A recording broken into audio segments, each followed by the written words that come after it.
It's a beautiful feeling. You're in the water, you're chasing down your prey and shooting it with a spear rather than casting a line and reeling it in. That feeling hasn't changed since the first ancient Chamorro caught his first fish. In the first two parts of this series, we learned how Guam became a modern-day colony and about the fight for independence. In this part, we'll meet a young indigenous couple who is trying to liberate Guam through food.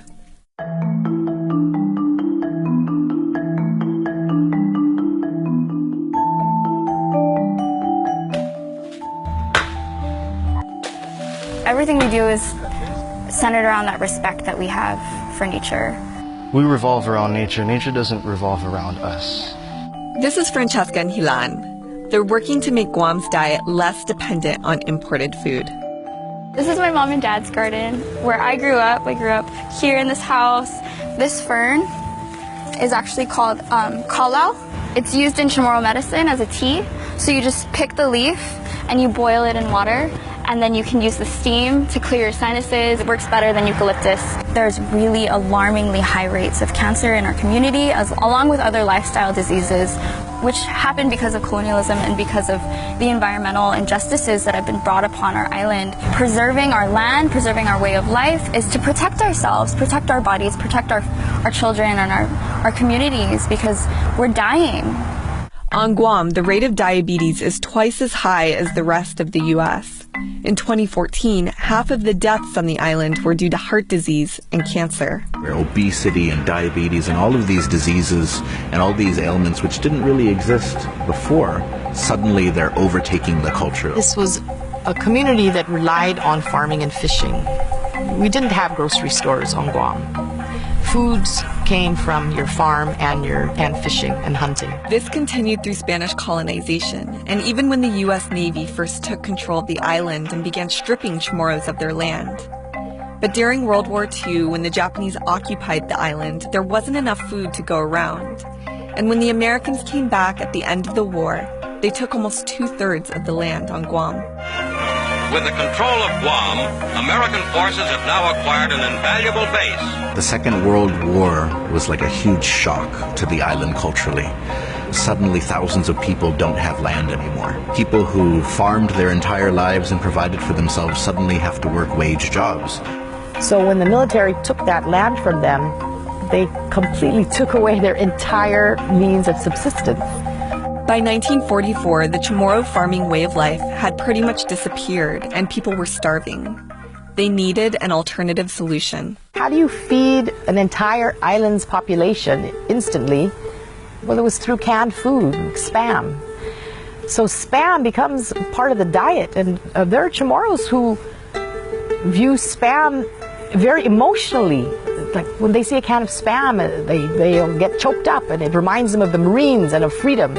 Unfortunately, it coincides with them now losing their ranches, so now becoming reliant on this diet of processed foods.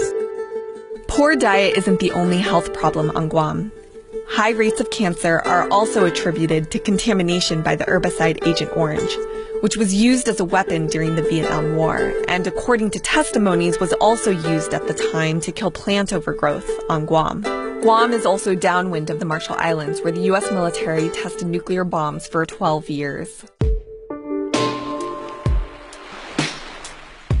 You're in the water with the fish. You only catch one fish at a time, but you get to choose exactly which fish it is. So you know that you're not getting a fish that's not mature. If you get the ones that are too small, then they don't have a chance to reproduce fish for the next fisherman or for you for next time. When you are reliant on your resources, when you fish every day, yeah, when you eat and live off of the land, then you're more conscious of the impact that you have on the land and the ocean. And that's something that is already instilled, it's inherent in Chamorro culture. There's only, so many islands that we can say that we come from, and you can't find the Chamorro people or culture anywhere else in the world. Behind me right here is the fence, like the back fence to the U.S. Navy base here in Guam. The families that used to occupy this land before the war were forced out of it after the war so that the U.S. can build a Navy base.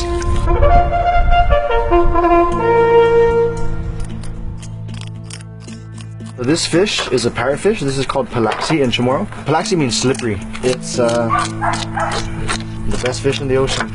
The original Chamorro diet was made up of lots of fish, bananas, breadfruit, even fruit bats.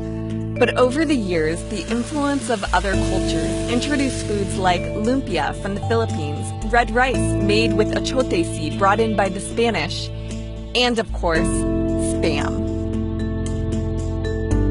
What is this here? This is a fried parrotfish. This is breadfruit cooked in coconut milk. I didn't like fish, didn't like coconut milk. Because I didn't grow up with it, I didn't like it. What was in your household growing up?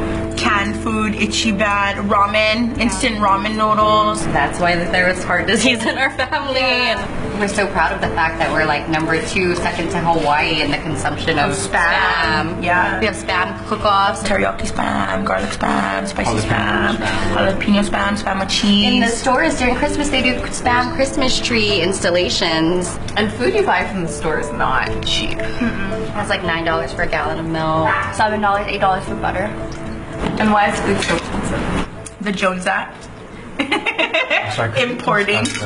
The Jones Act says that only U.S. ships can transport goods between U.S. ports, making shipping really expensive to places like Puerto Rico, Hawaii, and Guam. And because 90% of the food here is imported, that additional cost is a real burden for the people who live on the island. Why do you guys find it so important to build a movement around sustainable food? We've been so indoctrinated to believe that our resources come from somewhere else, but they're here. They're here. They've always been here. Our food independence is our political independence. It is the one thing most people are afraid of losing. It was incredibly inspiring to meet so many young Chamorros who are reclaiming their food traditions and culture. With a history of colonization, occupation, and militarization, Chamorro people on Guam have been stripped of so much of their land, traditions, and autonomy. But they continue to survive, and some are determined to take back their island altogether. Hey guys, I want to introduce you to our incredibly talented animator, Marissa. Half a day. I'm Chamorro, so working on this series meant a lot to me. Please like and follow for more Untold America.